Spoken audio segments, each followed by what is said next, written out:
नमस्कार. जोशी स्वयंपाकखान्यात आपले सहर्ष स्वागत आहे. आज आपण करणार आहोत भाजणीची चकली.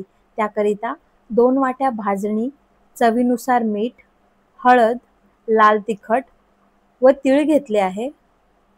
यावर कडकडीत असे तेलाचे मोहन घालणार आहोत. चमच्याच्या सहाय्याने ढवळून घेऊयात. साधारण 1 मिनिटानंतर आपण ह्याला हाताच्या सहाय्याने छान एकजीव करून घेऊयात, जेणेकरून गुठळी राहता कामा नये.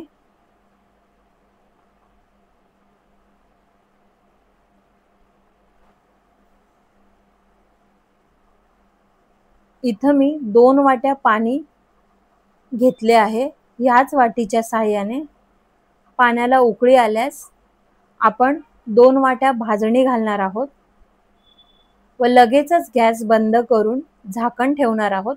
साधारण 1 मिनिटानंतर छान एकजीव करून घेणार आहोत.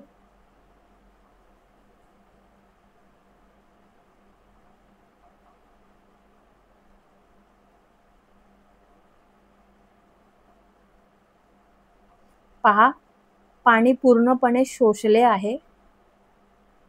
मिश्रण छान घट्टसर झाले आहे.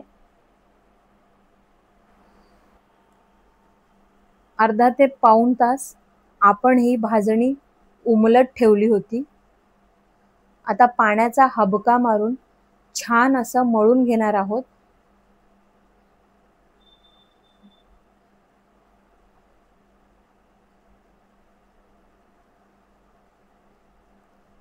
सोऱ्याला पाणी लावून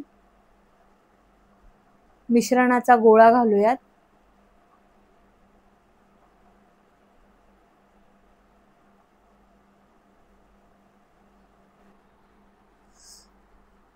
चकल्या पाडून घेणार आहोत.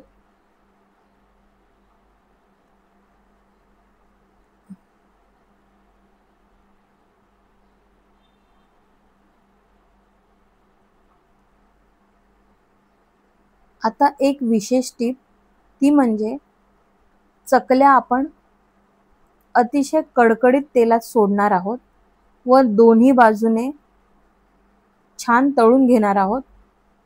साधारण 1 ते 2 मिनिटानंतर गॅस मध्यम आचेवर ठेवून छान खरपूस अशा तळून घेणार आहोत, जेणेकरून चकली आतून कच्ची राहत नाही व छान खुसखुशीत कुरकुरीत होते.